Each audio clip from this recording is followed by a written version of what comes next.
Welcome to Let's Rap. This is Dave. I'm here with Muffin.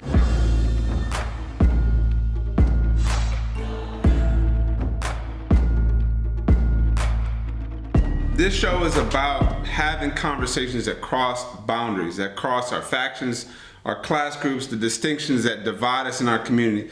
And today I have a brilliant black genius who is an activist, abolitionist, a freedom fighter who fights for people's rights in and out of the courtroom, people who have been over-criminalized by our judicial system. She is the director of North Carolina's first community bail fund in Durham, North Carolina. Muffin also has had the honor of being on the Durham Human Relations Commission. Muffin is a core leadership member and organizer with All of Us or None, an organization that seeks to end the acceptability of mass incarceration and punitive justice while educating and seeking liberation, equity, and awareness of the harm and collateral consequences of our current system imposes, disproportionately in communities of color. All of Us or None is led by those that have been directly impacted by the criminal justice system themselves and their families. I'm excited about this. I have been watching this woman, black woman, this activist, liberator, fighter,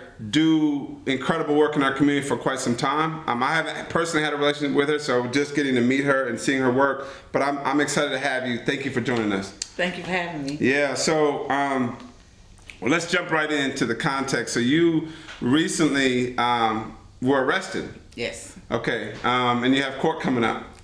On the 28th. Okay, take us, and here's the thing about this work. It's live work, and the reason I want to start there is because oftentimes people make a lot of assumptions about movement leaders and doing the work and think that what they see someone behind the microphone and when they see someone leading that they're not actually living that life. Right. And so I start there because I want to say that Muffin, that you're really on the scene and you're in and out of the system. Yes. Right.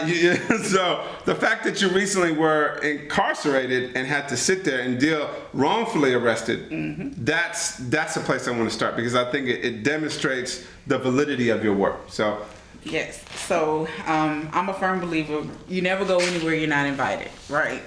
So we were invited to come to Gastonia to provide security because I'm a part of a gun club, the Fred Hampton Gun Club. So we went to provide security because the young woman said she didn't feel safe when she went and did interviews or whatever. There was an incident at an ice cream parlor and she felt violated. So we went just to provide security. And I had some people come from Charlotte because, my sister Christy, she works for the ACLU. She's their campaign manager, statewide campaign manager for Smart Justice. But we got a partnership between Charlotte and Durham. So when I told her I'm going to be in Gastonia, she came from Charlotte and she brought some Charlotte folks with her. Yeah. And, the folks in Gastonia, I'm going to say, they were not ready. Right. They were not ready for what happened. A lot of people's like, I'm surprised, I'm shocked that they have the police out here in riot gear. And, we were making jokes like, yeah, it ain't really a protest until the riot police come out. You know what I'm saying? Because we know that that's what happened in Charlotte with CMPD. I done got tear gas. I done got hit with rubber bullets. I got arrested in Charlotte, but, once they knocked me down and everything, they let me go because they realized, okay, we made a mistake and they let me go. So I never had to go through processing. Okay. But so it's a thing. So we know that this is what we are going to be facing anytime we go out there. Yeah. But we know that we can do that. We have the luxury of having jobs that we can do that, but folks don't have that luxury. Right. And like I said, we were there just providing security for their demonstration or whatever they wanted to do. We had them finished, right? They had given people, time, telling them to disperse. A lot of people didn't want to leave. Right. And, they were like, well, y'all can go ahead and leave. I was like, but, we're here to make sure you're safe, so we can't leave until you leave. Right. So once I said that to one of the gentlemen, and then he went and conveyed it to everyone else, they left. We were unarmed. I had them taking my vest off. I was in the car. My car was crunk up. I had my seatbelt on. I was waiting for the people. Well, I was waiting for the people to move from in front of my vehicle when they ran down on us with ARs. Pointed at our heads and was like, "Get out! Put your hands up." Was the first thing they said. So our hands up, me and my passenger, our hands are up, but then they were like, open the door. No, you told us to raise our hands and you got guns pointed at our head. We're not opening the door. Yeah. So they went to open the door, but the doors were locked. So they was like, unlock the door. I was like, not until you tell me to move my hands. So, I think my passenger unlocked the door. Yeah. And as soon as they opened the door, they yanked us out. But we were in our seatbelts. So then you yanking us, but we're not going anywhere because our seatbelts are on. So then, they twisted my fingers and, they had my hands, and I was like, okay, take my seatbelt off. So they took the seatbelt off, and then they arrested me. They searched my vehicle after they already had me gone. My family asked for my keys. They said that my keys were in my property. They weren't. So my keys were left in my car. My car was left unlocked. I don't even know if the police have all of my weapons or not, because I have all of my weapons in the case because I live in Bentwood. Right. And I was like, I can't leave them at home because I don't know if someone will break in and take them because I don't have a gun safe. So, but then they gave us, when I got arrested, they were like, you have to take the shot. And I was like, I don't want it. And, I'm going to refuse for you to stick me with anything. Yeah. And they were like, well, if you don't take the shot, you won't be able to use the phone. You'll be put on quarantine for 14 days and you won't be able to see a judge for 14 days. Wow. And so they told me it was a TB shot. But, a TB shot raises up. Yeah. It didn't raise up. So then that made me would question, what did you actually give me? Because I know I've had TB shots before, and they raise up like a little knot, and then it disappears if you don't have TB. It disappeared immediately. It never raised up. So I don't know what they gave me. And then the magistrate put a hold on me. And I was like, you putting a hold on me for a misdemeanor? Why? Right. And he was like, because I can. So I knew right then what I was dealing with. Like, this is really a redneck county and the redneck city, and the rednecks are in power. Yeah, yeah. And so black people in Gastonia are going to have it hard. And there's no way around it because there's no one willing to stand up in Gastonia and say, I'm going to be the change. Yeah. Like, everyone has the ability to vote in and vote out, judges and DAs and things like that, and I don't see that happening in Gastonia. I don't see anyone saying that I could be the DA. Like, I don't think they have a Satana in Gastonia. I don't think they have a Gary McFadden in Gastonia. Our Sheriff Burkhead, he alright. Yeah. But I think he'd be a little bit more progressive since he's in a progressive city. Right. But they don't even have Sheriff Burkhead in Gastonia.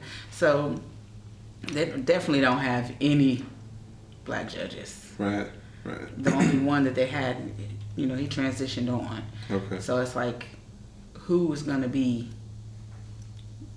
for the people in Gastonia? Right. So I don't know.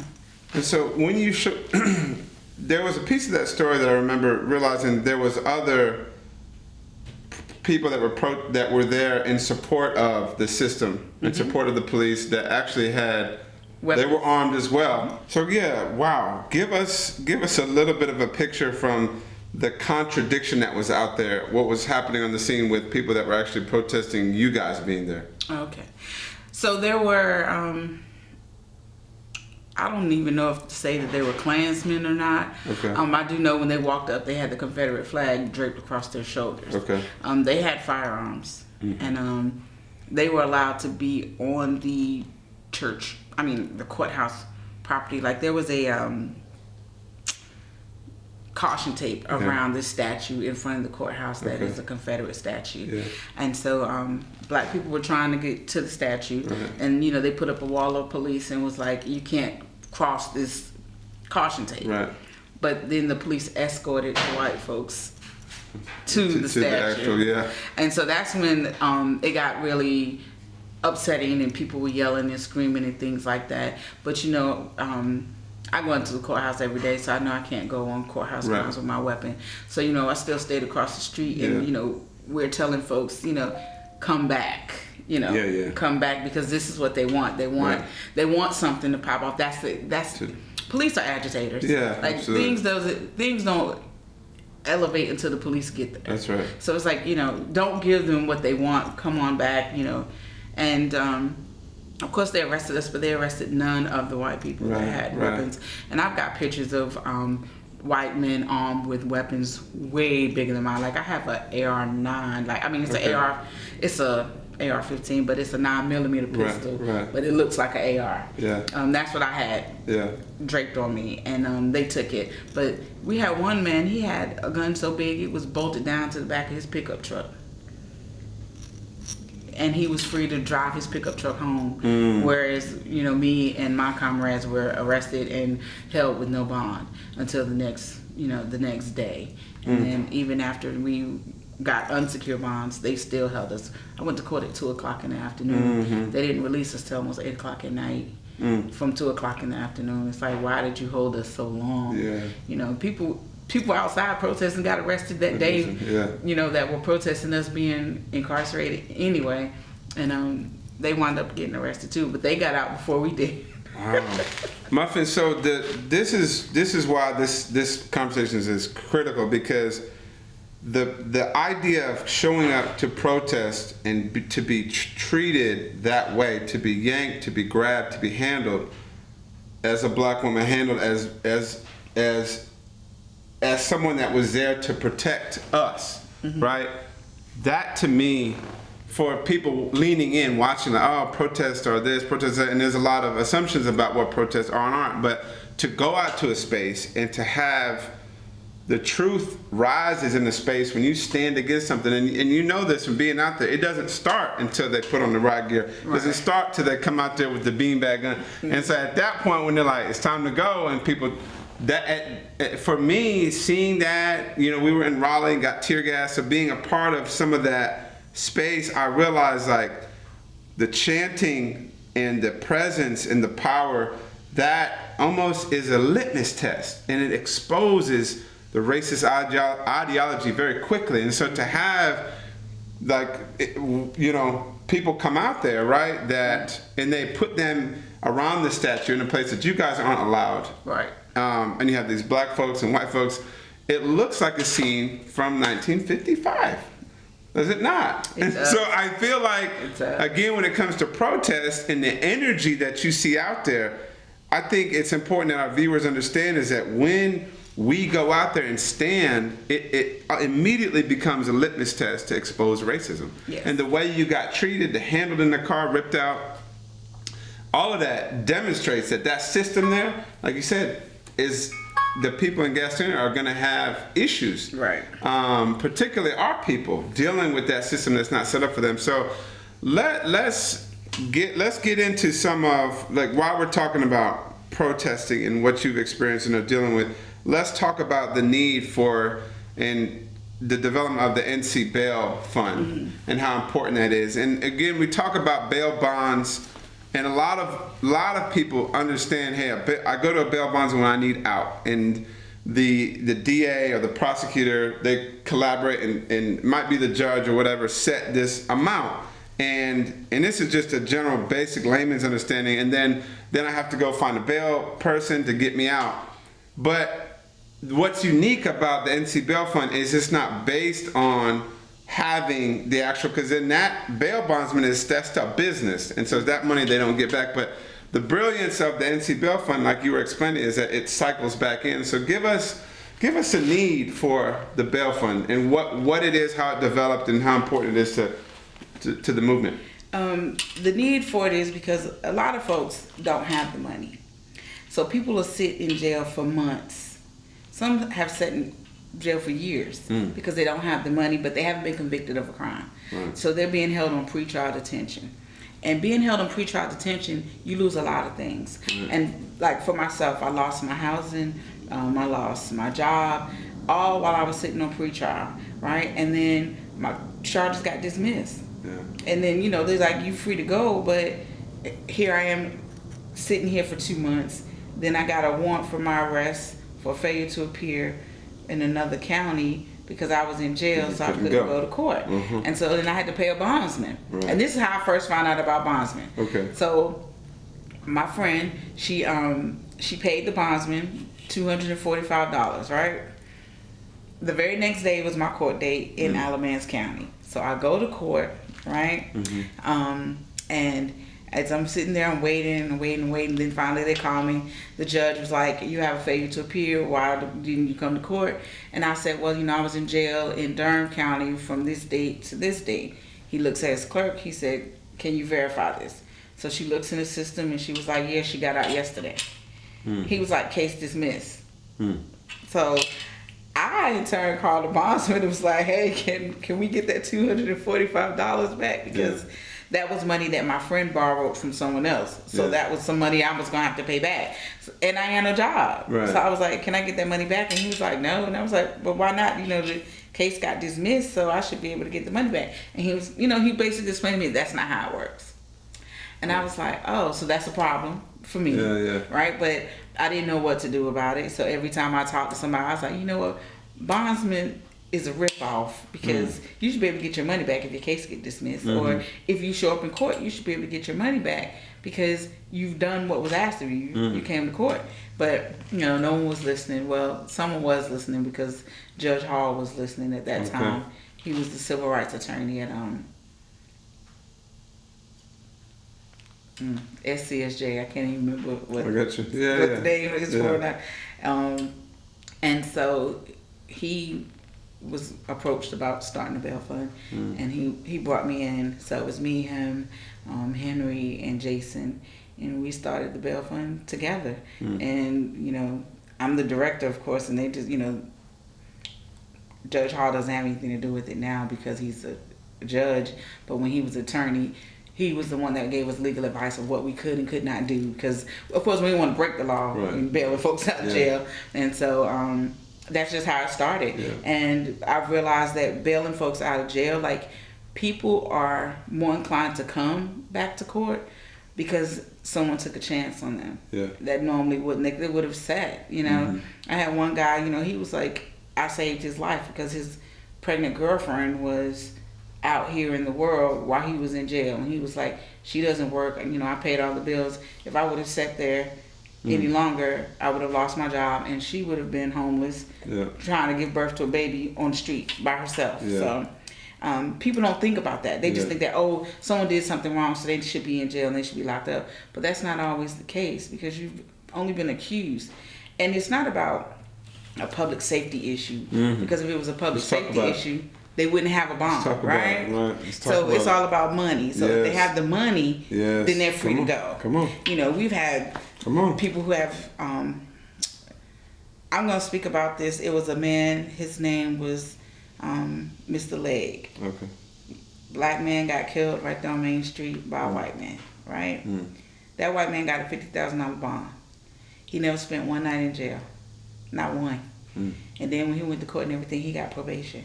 Wow. He didn't do any time for taking this man's life.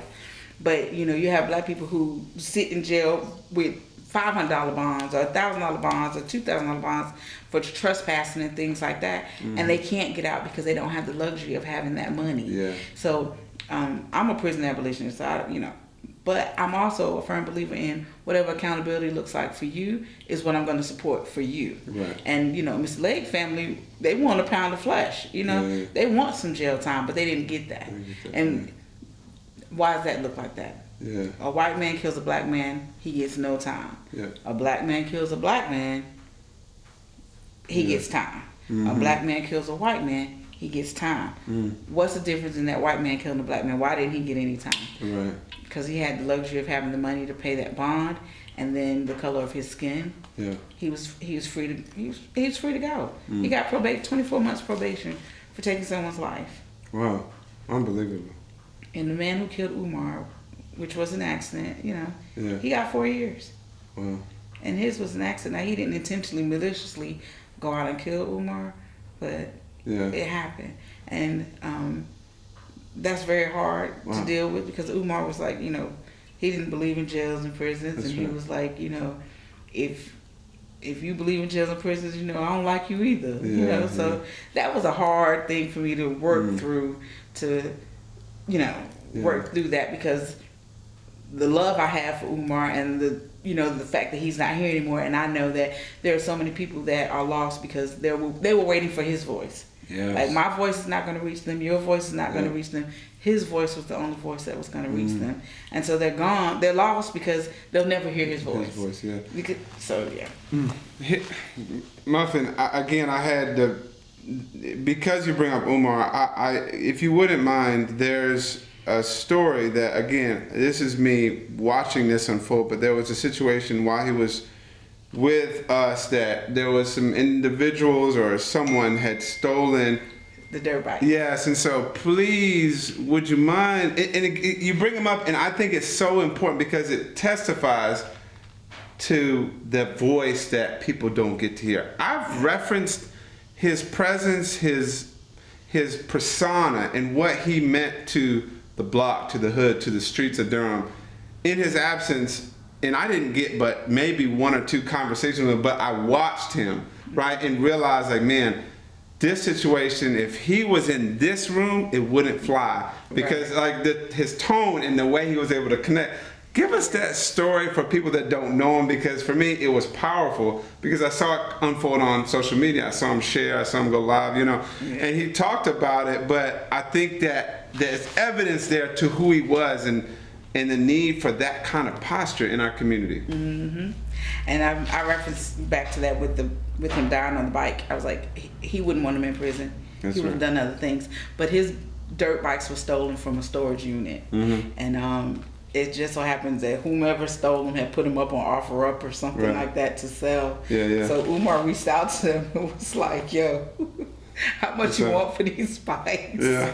He was willing to pay for bikes he had already paid for. Yeah. And he's telling me, he's like, I don't have any, I just want my bikes back. Mm-hmm. The bikes belong to the twins because his girlfriend Krista had twin boys, which were, he loved them like they were his kids, and he was like, those were their bikes, and I just want them to have their bikes back. And he went to go meet the guy to either give him the money or get the bikes back. I'm not quite sure which one the guy had intentions on doing, but the guy never showed up. Okay. But Umar went to go, get the bikes, and he had the money to pay the guy for bikes that were already his. So he was one of those. He wanted accountability, but accountability for him was something totally different. Yeah. He wanted, I say that if he would have survived that motorcycle accident, right, he would not have wanted that brother to be in prison. Mm-hmm. That brother would have had to come wash his trucks, wash the dirt bikes, mow the grass for his mom or his dad, something other than sit in a prison cell. That is not what he would have wanted. Unfortunately, that's what happened. Right. But I know that that's not what he would have wanted. He wouldn't have wanted him in prison. Yeah. So, that's kind of hard to deal with, the fact that he is there, because there's nothing that, we can do about it. But he taught me that, I used to get mad and I called with my black, hey, because, he's from the hood. He knew all the people in the hood. Yeah. I need this done. Yeah. And he was like, can you sleep on it for 24 hours? Mm-hmm. And if you still feel that way after 24 hours, I will help you do whatever it is you want to get done. Mm. And then, of course, I'll sleep on the next morning or whatever, and then I'll be talking to him, be like, so how you feel? I'll be like, yeah, I don't feel that way. He was like, see? He was like, now what if we would have acted off of your emotions yesterday? And I was like, you're right. Yeah. So, he kept me leveled sometimes, and we argued like, sisters and brothers. Right. But we always came back together. Wow. And it's an incredible legacy that I think he left behind in Durham. So going to the point, let's talk a little bit about the impression of violence. And again, when it comes to you being a prison abolitionist and thinking about accountability and this sense of justice, here's a story I'll use because probably the viewers, there's a national story in New York. A black man was in a park, and it was a sister that basically called the police on him and it was kind of recorded. He was recording, and she called the police on him, and she lied on the phone, and she had her dog there, and she was doing something to the dog, made the dog cry.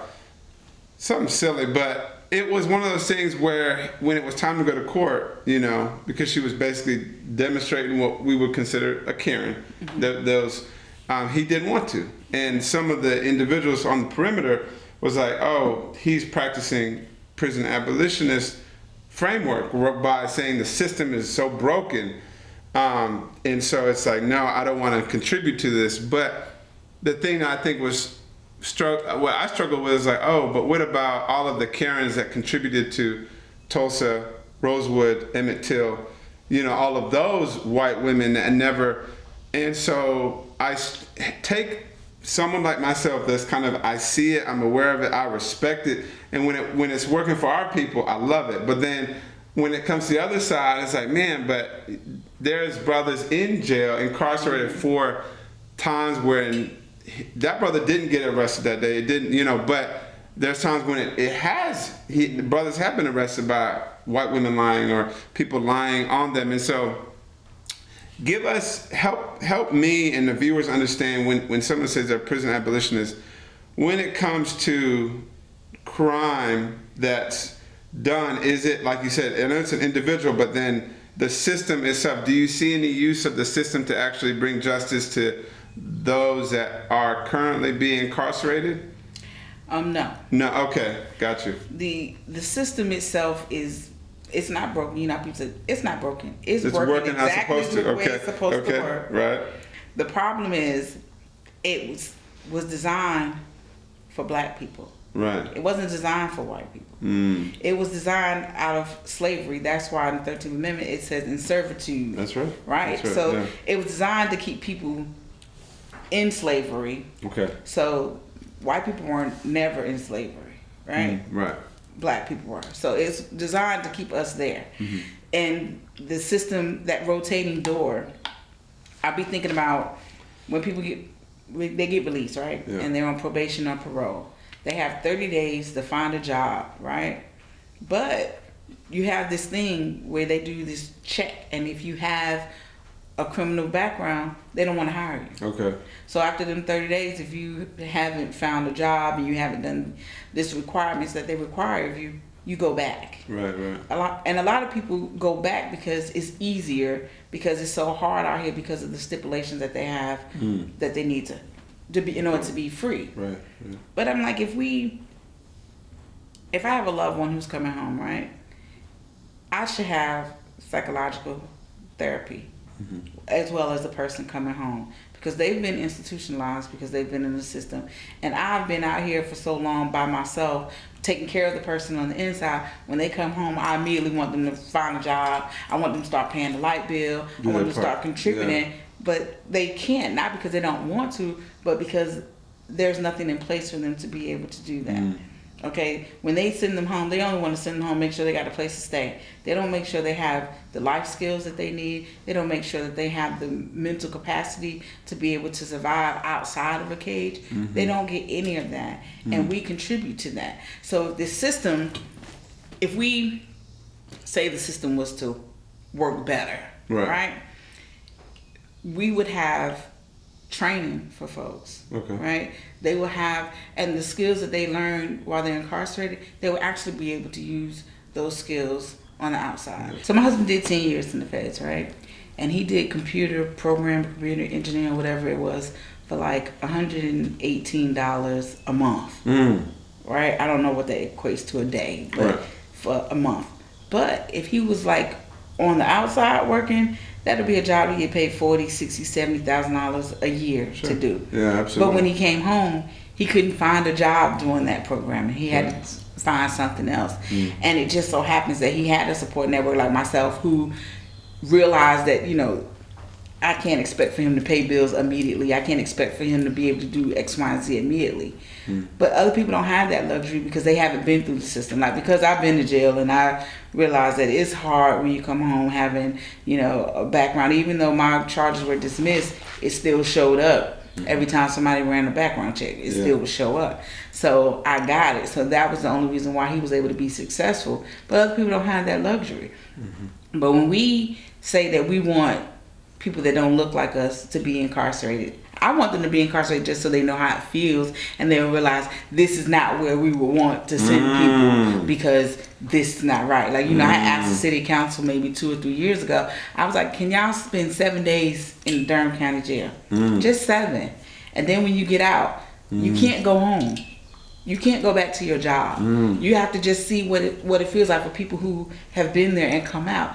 That's the only reason why I would want them to go, just so they can learn and experience and then realize, because that's what it took for me. Prior to me going to jail, I was in school for criminal justice to become a parole officer. That was the path I was on. Okay. And I had no idea. But once I got arrested and realized, like, oh no, I could never be an overseer. Because then I realized that that's what probation and parole officers, they're overseers, they're slave catchers. That's not me. I can't do that. Okay. But I had to go through the process to be able to learn the process. Yeah. And with the men in New York who didn't want to have the woman arrested, didn't even want to ask him what accountability looks like for him. Accountability for him might have having her do a PSA of why you shouldn't be a Karen. Something to that effect. But so many people dogged him out about him not wanting to press charges against her and stuff like that. But no one ever asked him, well, what would you like to see happen to her?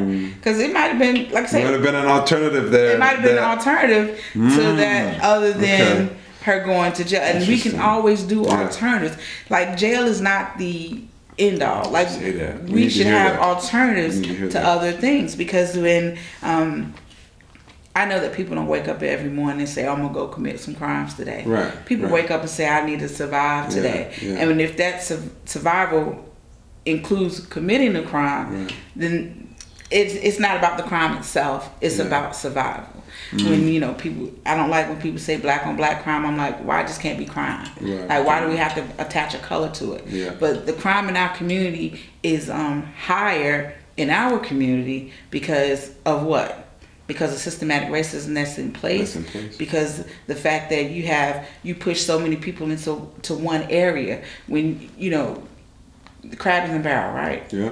Crabs are not supposed to be in a barrel. Right. They're supposed to be in a big old ocean where they can flourish and grow. They've been put in that barrel. They've been put, and they're trying to get out. That's the white supremacy. Right, exactly. So we're in the barrel and we're trying to get out. And unfortunately, we have to step on each other in order to get out. If we can get out, we could pull the other ones out, we would. Yeah. But we don't. Someone's got to get out. Right, someone's got to pull someone out. Right. So you got to pull people. You got to pull people along with you, and you have to be patient, because it's not going to be easy. People are not going to automatically wake up one day and say, you know what, I got it. Yep, we should not have this. We should not have that. They're comfortable. I would be having this conversation with folks, and it's like it gives me a headache, and I'd be like, I know they're not going to change overnight. Because when I tell people, we don't have to say black on black crime. Black on black crime is a white supremacist word.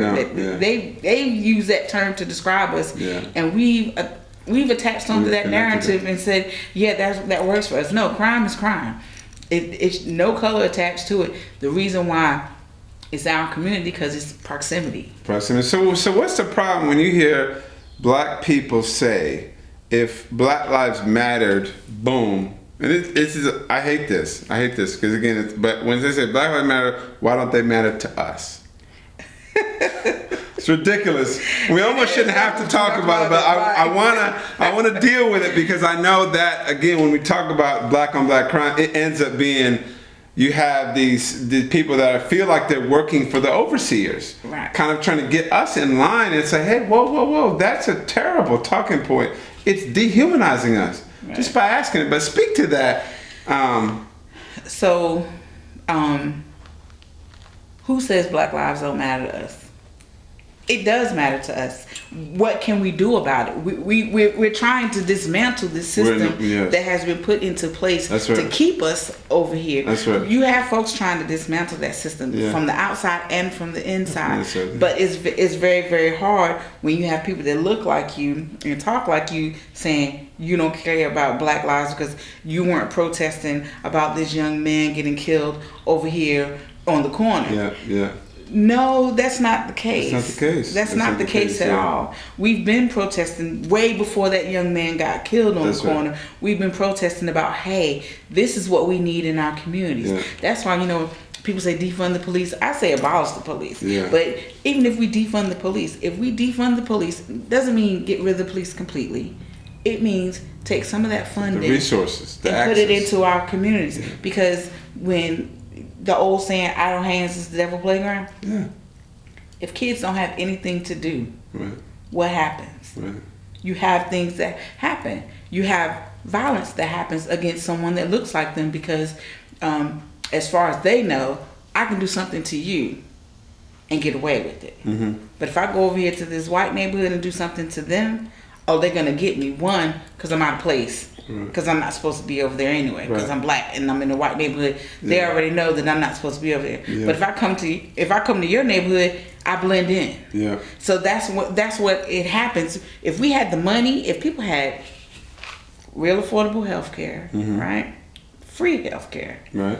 If people had real affordable housing, if people had jobs that not just gave them, like they said, a livable wage, I'd be like, people need wages that they can thrive on, not just live on, because they need to be able to, they need to have something that they can leave for their kids. Right. So we need thrivable wages, right? And we need mental health, housing, food, right? Because when you're hungry, you're gonna go steal something to eat. Yeah. Whether it be from the grocery store or from your neighbor, you're gonna steal because you're hungry. Right. So if we got all 5 of those things taken care of, crime would be down. I guarantee it would be down because when the young men, when they be in the hood, and they in the hood because they ain't got no job. That's right. And why they don't have no job? Because they have these backgrounds that won't allow them to get employment. So what they say is, I'm gonna do X, Y, and Z to make sure when my baby say, hey, I want a new pair of shoes or I wanted this dress, that I have the money to be able to get them what they need. And that shouldn't be the conversation that they have, but it's real. The conversation that they have is, I'm going to survive today to live. I'm going to make sure that I have what I need to take care of my family. And a lot of times it does include crime. But where did the crime come from? We don't manufacture guns. We don't. We don't manufacture crack, cocaine, none of that. We don't manufacture anything. All those things are poured into our community. That's right. By who? Yeah. The white folks. Right. They pour it into our community and they say, look at them. Look at how they act. We act this way because you're feeding the poison into our communities. Right. All the resources are outside of our communities. We don't have any of the resources in our community. We got to go to the white man to be able to get X, Y, and Z. Yeah. When the Black Panthers were feeding black children in their community, they were considered terrorists because they were feeding children. Right? Absolutely. Why is that? They can feed their children all day and nothing's wrong with it, but as soon as we come together and feed our children, then it's a problem. Right. Because we were taking care of our own. Because we can really take care of our own if we come together. If we come together, and that's a great segue to all of us or none. And I want to talk about that, but I want to take a second to be like, hey, it's really important for those that don't understand to not assume they understand, because many people don't know that the TA Grady still doesn't have Wi-Fi. The access, and you have whole downtowns that have Wi-Fi in 20 blocks for free. Everybody gets it. You can just walk around, park benches. So, and the TA Grady, for those that don't know, is connected to McDougal Terrace, one of the housing developments here that people would consider the hood, or people would consider places with the highest crime. And so, to your point, it's like there's so many assumptions. And this is a conversation for us, for Black Durham, for our people to understand. And so I think the programming that we've had to deal with over this 20, 30, 40, 50 years, and the ways that we've declassified, said, all right, Kwame Ture, Stokely Carmichael, this is a violent bunch. John Lewis, you guys are the nonviolent bunch. And we create these lines and say, all right, well, be more like Martin Luther King, be more like, so don't be Malcolm, don't. And so all of that, again, is part of the programming that has programmed to taught us to think like, oh, there's these sides. And so my challenge to you, those of us that would be like, hey, there's all these compromises in our Black community, is pull up a chair, sit down. And that's why I'm excited about this interview, because you're doing the work. And I think All of Us or None represents more than just a piece of it, but it's a lot of facets. So when you talk about clean slate programs and you coming into the work and the development of that, helping people get their records clean, a lot of people that would say, all right, if Black Lives Matter to us, why don't they matter in our hoods? You're not in the hood. So, you know what I'm saying? Those people are oftentimes disconnected from those spaces, or haven't done the work to understand, or haven't themselves been ripped out of a vehicle, right? With the seatbelt on and jacked up and actually hurt. And so those are assumptions that we have to deal with and take time to walk through. So I appreciate you to unpacking that. So give us some history with All of Us or None. Okay, so, and kind of what that organization represents. All of Us or None started here in Durham in 2014 by Umar Muhammad, Daryl Atkinson, which he's the co-director of Forward Justice now, and her name is Heather, and I can't remember Heather's last name, but anyway, she's part of Spirit House. Okay. And they and Brian Wiley and Lil Kenny, who's Kenneth Lumford, they all started All of Us or None here. Okay. And All of Us or None is a grassroots organization that was joined by, it started by Dorsey Nunn out of California. Mm-hmm. And so there's chapters all over the country, but it's by people who've been formerly incarcerated, who know, there's a saying, the people that are closest to the solution are close to the problem, Yep. but furthest away from the resources. Mm-hmm. So the All of Us or None tries to make sure that people have the resources that they need, even though they don't have the funds. Okay. Right? So we partner with different attorneys to be able to do this clean slate clinics, because it has to be done by an attorney, right? So it was done by SCSJ, because Daryl used to be the senior attorney at SCSJ, and then he left to go work for Obama. Okay. Right? Okay. So when he went to go work for Obama, then it was me, Umar, Heather, and the rest of the gang. And we still had clean slate clinics and things like that. Okay. Since Umar has transitioned on, there's been a couple of clean slate clinics, but there haven't been as many as they were, because we're not with SCSJ anymore. We've SCSJ got they didn't want to do the criminal justice side. Okay. They only wanted to deal with voter registration and voter rights and things like that. So we pulled away from them. Right. But we, with All of Us or None, we try to make sure that people get fed. Like, we have partnered with Communities in Partnership, which is a organization out of Northeast Central Durham, who does a food co-op, and they make sure people have food. And All of Us or None started partnering with them when they had their food pickups. We would come in and we would talk to people about clean slate clinics, the participatory defense, which is under All of Us or None, which is, it helps people navigate through the court system. It helps them work through their court cases, and it helps them save time as opposed to time served. We have time saved, and all of that comes together with All of Us or None, because it's All of Us or None. Yeah. And we've been doing that, and we do the rolling protest every Friday now. Right. That's under the umbrella of All of Us or None. And if people want to get involved or in that, or even try to figure, like, how could they support it if someone was interested that's watching that wants to learn more about it or support it? we have a Facebook page. They can send us a message. It's Okay. All of Us or None NC. Okay. Durham, I think. And they can send us a message, Okay. and then we can figure out. Everybody's welcome to show up on Fridays to do the rolling protest. Right. And what we do is we just blow the horns, so folks on the inside can hear that we haven't forgotten about them. Right. Because they can't have in-person visitation. I think they can have video visitation, but we want them to know that they're still loved. We haven't forgotten. We're still fighting for their freedom, and it's just we're having to do it differently now. Yeah. So we do the rolling protest, blowing the horns, and things like that. And people can always donate to the North Carolina Community Bail Fund of Durham, and to be able to help bail folks out if they want to be able to provide support, transportation, Absolutely. things like that. They can let us know what it is that they feel comfortable in doing, and we can work with that, you know. And so we have people can donate time even if they don't have money. That's right. They can donate time. They can donate clothes. We do, when we bail folks out, we don't want to just bail them out and leave them. We try to make them whole again. So if they need clothes, we try to give them clothes.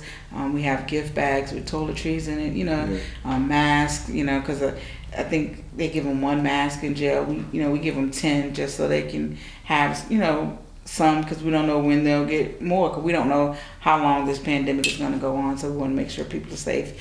We offer them participatory defense so we can help them work through their court case, and we offer them resources as far as like housing, school, and things like that. Like, we partner with different organizations and do that, because we don't do that, but we give them the information for the organizations that do. Okay. So yeah, it's not just all of us. It's all of us and none, but it's a slew of organizations that come together to help all of us and none do the work that we've been doing.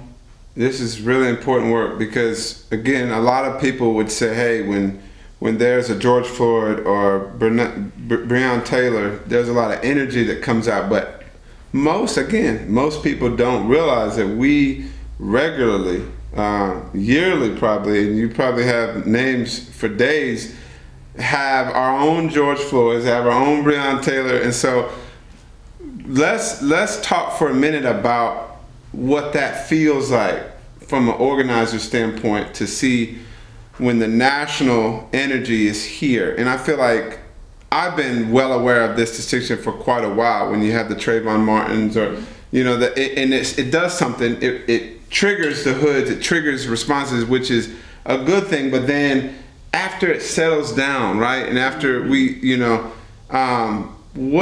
how can people that might show up for a protest, show up for a march, might be on the fringe of it, like, how can people connect? One, you say how they could get involved, but how could they connect in their own psychology, in their own mind, to saying, all right, I got stirred seeing what they did to George Floyd, but how do you connect that back to Durham? Because that to me is one of the biggest disconnects. Right. Because your work, to me, the brilliance of it is it's consistent. Right. You're doing it, and so you were doing it a decade before George Floyd, and you guys are going to continue doing that. The energy there is there. Multiple, what you said, 2017 is when the bail fund started. Right. And so that same system that kneeled on George Floyd's neck or busted in Breonna Taylor's house and gunned her down is the same system you guys are pressing in. So for those that are stirred, to me, there's work in Durham to do in our community. And so speak to that psychology there about the national media and the energy, and then how it goes away, and then you're like, all right, well, it's our six. We're going to keep doing this because we were doing it before. So I know that's tough, especially as a movement leader, to see it, because you're like, all right, folks injured now, and then it dies down. And so it exposes where people's convictions are and how we kind of are these fair weather protesters. And I think it's important that we learn consistency and that we challenge each other to show up and get more consistent. So speak to that psychology or that struggle that people have between those two worlds. People like to react off of stuff that happens on a national level. Mm-hmm. They don't like to activate on what happens in their hometown. Mm-hmm. Like when George Floyd died, I went to his funeral and I was on MSNBC, right? Mm-hmm. And I was saying, yeah, George Floyd, okay, but I ain't forgot about Frank Clark. Mm-hmm. I ain't forgot about Kenneth Bailey. Mm-hmm. I ain't forgot about Levon Biggs. Mm-hmm. I ain't forgot about Derek, the mortician Walker. Mm-hmm. I haven't forgotten about the folks that have died in the Durham County Jail. Yes. Matthew McCann's, the Niecy Fennells, the Carol McGirts. Yes. I haven't forgotten about them. Right. I was like, so I have to always remind folks, we have our own George Floyd right here, mm-hmm. and you're not doing anything about it. Yeah. You haven't done anything about it. So folks, one week we had so many cars at the rolling protest, we was on all four sides. Yeah. Right? Yeah. Last week we had 5 cars, right? And I still do it anyway. Yeah. Because whether 5 cars come up or 500 cars show up, right? I want the people inside to know that it wasn't just a moment for me. Yeah. It's going to continue to be until we all are free. Like, I'm not free till they're free. That's right. Because I can't sleep at night worrying about whether or not somebody's going to die in that jail because they have COVID, or they're not going to get their medication, or they're going to be like, there's no more hope for me, so they're going to take their own life while they're in there. That bothers me. I normally don't go to sleep till about 3 or 4 o'clock in the morning, then I'm up at 7. So, I don't really get a whole lot of sleep. And I tell people, you can do something, you're just choosing not to. You're choosing to bury your head in the sand because it hasn't affected you directly. But if you talk to any one of these family members of one of these folks who have been killed in Durham, you would change your mind. I had one man was like, well, they had guns. even if they did have a gun, does that mean that they were supposed to be killed because they had a gun? I got several guns. Yeah. We live in an open carry state. Yeah. Even if they had their guns illegally, why do they have their guns illegally? Because the system is designed for black people to not be able to arm themselves. That's right. That's why I says if you have a felony, you can't possess a firearm. But who does that mostly affect? It affects black us. people. It affects us. So, I became a member of the gun club because I was like, I want women and men to know we have to arm ourselves. Like, not for just to go out and do violence against anyone. We're going to have to protect ourselves because there's going to become a time when we're going to have to protect ourselves. Like, that time is getting so near. Yes. It's getting so near. Like, when everything happened with George Floyd and then when the pandemic happened, I got really scared, right? And when I say I got scared, I got worried about my sisters who, they not really into abolitionist work. They not into freedom fighting, none of that. They work their jobs every day and they come home and that's just what they do. And I'm like, they're gonna be the first ones that people come to. Like, people ain't coming to my neighborhood because I live in the hood, so people ain't coming to my neighborhood to take anything from me. Yeah. They'll go to their neighborhoods because they live in suburbia, right? They gonna go to suburbia first, right? And I'm like, they not ready. You're not set up for it. Right. They not ready. They not, I'm the wild child of my mom's kids. They're not ready. So I'm worried I'm worried about those, my sisters and other sisters and brothers too that have never been in trouble. They've gone to school, they've gotten their careers. I'm worried about them because they're the ones that's gonna be attacked first. Ain't nobody coming to place where a felon is at and thinking they're gonna do anything because it's like they're gonna be the first ones to shoot, right? Yeah.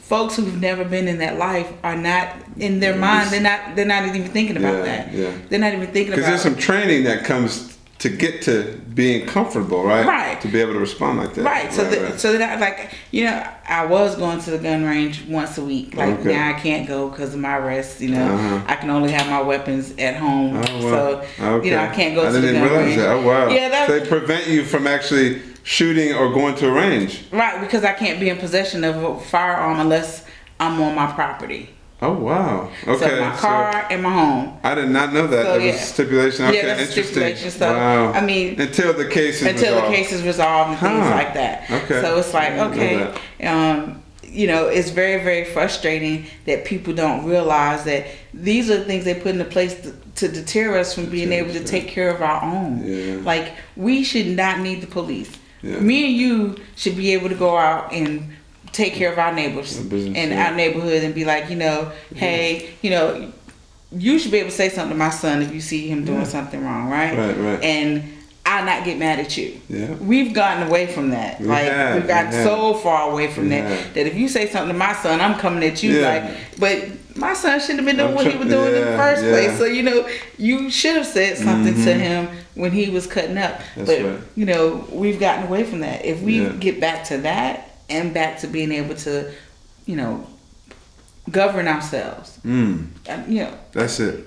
Yeah. So you bring up a point, and I know some of our viewers probably have heard of the Fred Hampton Gun Club, and then you mentioned that care. And so for me, my paradigm that I'm seeing through is like, if I love you, I demonstrate it. And so if I care for Muffin, her husband, her children, her nieces, nephews, because those are my people. And so I think because it's this exchange of our genius, like I see it and I'm acknowledging, and so I celebrate.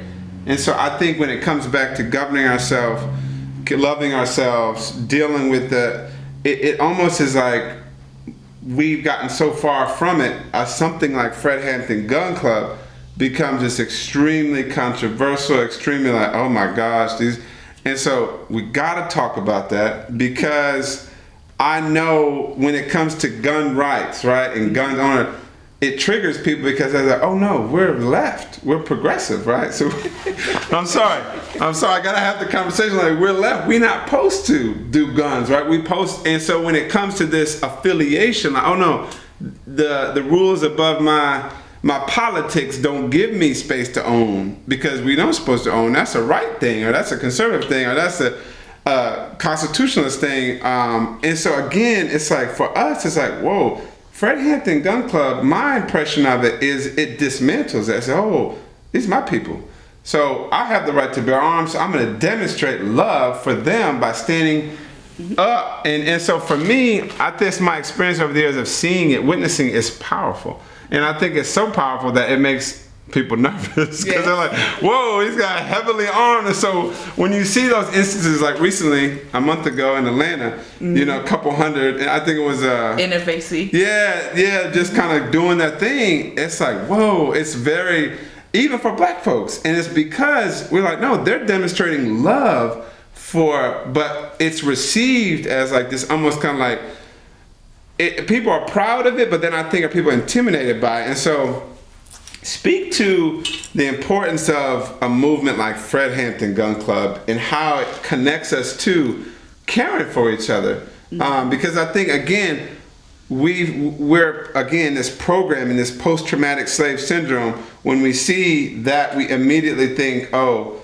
that's too far, or that seems like it violates my politics, or that seems like it's not. But we should be about protecting each other, because I know with my children, I feel okay being armed because I'm concerned for them. And so naturally, what connects me to you is for you to show up in a space where I'm protesting, and I know Muffin's armed, and I'm like, okay, she got me. She got my baby, she got my kids, and so that connects me to you. But I think when we cut off, like, oh no, that, you know, Fred Hampton Gun Club, they're too far.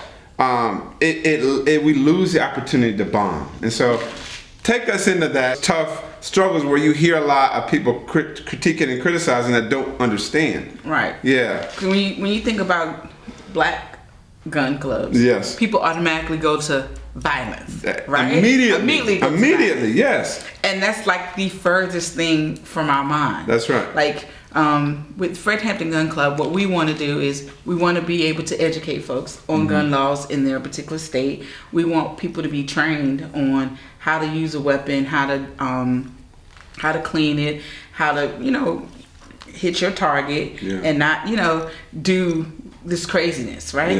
And even with the young guys that are like in the gangs and things like that, we want to pull them in.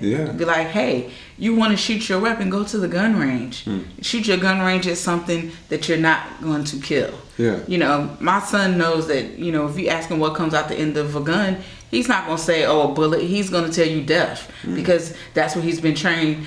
When you fire a gun, death comes out of there, because if you hit somebody, there's always a possibility they're going to die. But we want to feed our own communities. We want to be able to take care of our communities, because we know that police do not protect and serve. That's right. But police are reactive. We're proactive. We want to be there prior to something happening. We want to deter something from happening because we've engaged with the people in our community. We've talked to folks like, hey, okay, you've got a problem with Pookie. Right. Can we have a conversation about this problem you have with Pookie? Can we have a round table where we can find out what the problem is? You know, okay, y'all want to box it out? Okay, we got gloves over here. Y'all can box it. Once y'all box it out, though, that has to be the end of it. It can't be oh, I got beat up, so I wanna retaliate. It is what it is. And that's what we want to get back to. You know, that's what we want people to be able to have those conversations, be able to take care of themselves and each other. If at a protest, I know that I can't carry my firearm and be in a protest. I won't do it, right? When I was in Gastonia, you know, my homegirl Christy was like, yo, Muff, you ain't turning up with us, da, da, da. And I was like, because I'm in uniform, I'm on post, I'm not participating, I'm on duty. My job is to make sure you're safe. Anytime I took, you know, my job is to make sure she's safe, because one, I know the police are targeting her, right? You know, they shoot her extra times with rubber bullets and things because she is so vocal in Charlotte, right? But also that's putting a big target on her back for anyone else who decides that, okay, I'm gonna shoot her while they shooting her with these rubber bullets. I'm gonna be over here in this corner shooting her with the real bullet, right? So I got to make sure I gotta have her 6, I gotta have her 9, I gotta have her 2. I gotta make sure that she's good on her backside. And that's with anybody. When I'm at a rally or whatever, my job is to observe. You know, I take pictures of folks who just look out of place, and I'm like, you know, okay, let me find out who this person is later on down the line. And, you know, sometimes I find out, oh, they're the police. Because people come to rallies sometimes to kill other people, right. Absolutely, and they have. Right, so, you know, a lot of people don't know this, but when we were in Charlotte one time, now, a rubber bullet busted the window of the Federal Reserve. Now, is that supposed to happen? No, right? And when I saw I was like, that was a real bullet from somewhere, and it wasn't from one of these officers with these rubber bullet guns right here, because that's a Federal Reserve building. I know good and well they windows are a lot stronger than a rubber bullet is not supposed to crack the window like that. So there's a real bullet. Somebody's shooting a real gun around here somewhere, right? So I'm like, you know, Christy, it's time for us to go because it's dark, and I don't know where it came from. But I heard it and we looked and saw that it you know, spider web. That's not supposed to happen. So people do come to protest with real ammunition to do real harm to people who are just practicing their First Amendment right, right? So I practice my Second Amendment right of freedom to bear arms. Now, I'm not out there waving my gun around trying to shoot nobody. I just want to make sure everybody makes it back home to their loved ones, whether they white or black. If they're out there at that protest, that rally or whatever, I want to make sure they make it home. And that's the same thing with anybody that's part of the gun club. Our job is to make sure people make it back home safely. It's not to incite fear or terror or anything. My skin color terrorizes people, so my skin is a weapon. So no, but you know, white people get to walk around with their guns, no problem. You know, in Walmart they had their guns on their hips and things. I have my gun on my hip when I walk into Walmart. They like, I'm like, what they gonna say? They ain't saying nothing to him. They say something to me, why you ain't say nothing to him? Right? I'm not coming in this Walmart to do any harm, but I also be thinking back to what happened in Nipsey Hussle. That's right. Right? I was like, for somebody to shoot somebody and then run away and come back, he came back because he didn't hear any return fire. That's right. That's right? Exactly what so that's why he kept running back, because he was like, wait a minute, ain't nobody shooting at me? Oh, I can go ahead and do this. I was like, that's the last thing I would want to happen on my watch. Is something happen to somebody I care about and I'm standing there with my hands in my pocket because I was scared to carry my weapon. I was like, so we have to arm ourselves because we know that there are people out there who are crazy. Look at what happened in South Carolina. They in church praying. And 9 people get killed because somebody decided to walk into a church with their weapon, right? Now, if only one person would have had a weapon when he came into that church, it would have been a whole different scenario, whole different experience, right? But we want to be scared and say, oh, we're not supposed to carry guns. We are supposed to carry guns because we're supposed to be able to defend ourselves. And we can't defend ourselves with our hands if you can't bring a knife to a gunfight. No. It's like if they got a gun and we got a knife, we screwed either way it go, right? But if we got a gun, it's gonna be fair exchange ain't robbery, right? So if you got a gun and I got give me I'm gonna have a fighting chance to either I'm gonna survive or I'm not gonna survive. But I'm gonna have a chance to, if I can't save myself, I'm gonna save the people behind me because the people behind me are gonna be able to get away while I'm firing back. You know, that's what we have to look at because those times are coming. It's like those times are coming if they're not already here. Because there's a lot of things that we don't even see on a national level that has probably happened that we don't know anything about. Because I'm pretty sure it won't on the news nowhere about that bullet hole in that Federal Reserve building. There was none because I was looking for it and there was none. But I know it happened, and that was at a peaceful protest. Nobody was armed. I didn't have none of that, and that was on May the 31st. Oh wow. And I had my weapon, but I had it in the car. Okay. And, you know, Christy said, Muffin, it's dark. You know, she's like, don't bring your gun out because you don't want the police to, you know, think anything. And I was like, yeah, you're right. I'm going to leave it in the car. And I did. But then when that happened, I was like, man, we got to go because somebody's out here with a real gun. And they had to be, I'm going to say it was a sniper because... you know, in that immediate vicinity, I didn't see anybody shooting other than the rubber bullets. And it was timed almost perfectly to make you think it was a rubber bullet. But so it was kind of during the time when they were shooting rubber bullets as well. Right. So that's so. I think you kind of you spoke about it, but I think people assume that if me as a black man have a gun, it puts me at higher risk. And I think that kind of lives into the lie that we can't protect ourselves. So it seems like, and I know a number of years back, maybe 6 years ago, I saw a brother in Walmart, young dude, had a big old something on him. I'm not a big guy, but it's this big old thing hanging off his hip. And it fucked me up for a second because this was maybe a little after Tamar Rice, whatever, one of those national things that stirred me. But it messed me up because I had a felony. And I have guys that I know that are, incarcerated, getting out, guns illegally, whatever. But I recently had reconnected with a guy I had mentored in Durham back in 2010-11. He had young guy, ended up getting incarcerated. I worked with Project Bill for a while. He got incarcerated, came out and stuff. So I was in a mood of realizing, and it was just a few days after that, and I saw a different kid, same Walmart. Didn't know this brother, but I was thinking about him. I was thinking about my son, who was 1, 2, 3 at the time, or something like that. And so I had twins, and they're 8 now. But anyways, just emotionally, it bothered me because I was like, oh shit. And then I had to be like, this brother could have papers and everything, and be, to me, a threat. It's like, dang, bro, like put that away. Like part of me was like, dang, bro, like why you got that out? Because it could be a problem. But then I'm like, that's a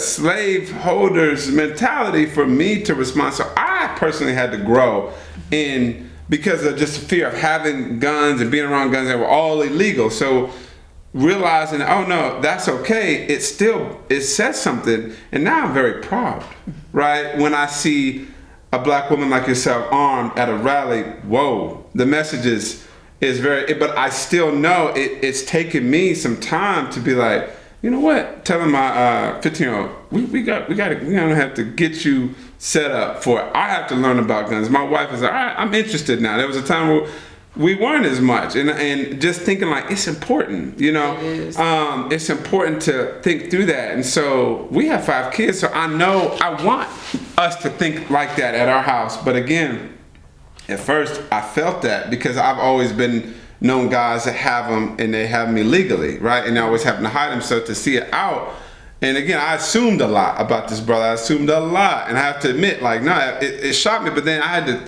think back later that week, like, no, I should be proud of that. And it was a reason why inside it jolted me. I want to read this. This is from Tupac's Trapped. He says, how can I feel guilty after all the things they did to me, sweated me, hunted me, trapped me in my own community? I want to give you the final word, but when you think of, to me, feeling like the NC Bail Fund and all of us or none of us, Fred Hampton Gun Club, the things that you're involved in, what you represent to the community, when I hear like Tupac as a prophet spit that, and I went back and listened to it this last week because I'm thinking about how to connect with what you're doing, that feels like a response to that line. Feels like the community's been trapped, right? They've hunted us, sweated us, and I'd like to give you the final word as far as what our hope for Durham is, but thinking about us as a trapped community. I'm trapped right there. So some people are trapped mentally by looking at something that they don't understand. Whether it's you armed, right, or someone getting pulled out of a car, or Black Lives Matter protests and make us nervous, or we're not participating, where I'm not giving to NC Bail Fund, I'm not writing letters. I've had opportunity to write to individuals in Butner because you got on Facebook Live and read. Never had gotten that chance in the past, not knowing like how do you even begin that. You were opening those doors that I've never seen anyone actually open. Like, no, there's someone that's alive there now writing and giving us the conditions. It's like, okay, somebody needs to write this, brother. And so again, trapped from inactivity. And so I want us to come together and be able to support works like what you're doing. So give us a close, give us a final word on the hope for Durham. My hope for Durham. My hope for Durham is that we shifted a little bit more. Like, we're supposed to be this progressive city, yes, but we're really not as progressive as we say that we are. Yes. Because if we were as progressive as we say we are, there would be no homeless folks. That jail would not be full of 258 bodies who have not been convicted of a crime. And we wouldn't have young men getting killed at birthday parties. We would have everything that we need. We will have affordable health care, we will have housing, we will have food, we will have jobs, and we will be able to make sure our babies stay safe. Like, I do what I do for my babies, your babies, because this is not the legacy I want to leave them. Like, I don't want them to still be protesting 60 years from now about the police killing us. No. This should be enough. This should be the end. We should defund our police, and we should fund things that will help our community. A community task force for health care, because I think Levon Biggs and Derek Walker would still be here if they had been encountered with medical professionals as opposed to bullies with guns. So until we can get rid of them bullies with guns, we destined to have to take care of ourselves. Yeah. And I'm gonna say this: I want all people who can legally purchase a firearm on September 12th. I want everybody who can to go online at the sheriff's department and get your gun permit. They cost $5. September 12th, I think we all should do and make a mass movement of September 12th. September 12th, everybody going to go get these legal gun permits, because if you can't carry a gun, then it's my duty to protect you, because you can't. Yes. And we have so many people who can protect the next person, and they just don't realize that they can. You know what I'm saying? Yeah. And we have to get these guns out of the hands of children who have not been trained. So if you know of a young person who has a weapon, who doesn't have training, reach out to me so we can get them trained, so they can stop shooting in the crowds. Yeah. And teach them that you can go at this range and get all your frustration out. Because that's what I do when I get mad, right? When I get mad, I get vexed. That's my calming, is going to the range and letting off like 100 rounds, right? It's an expensive habit.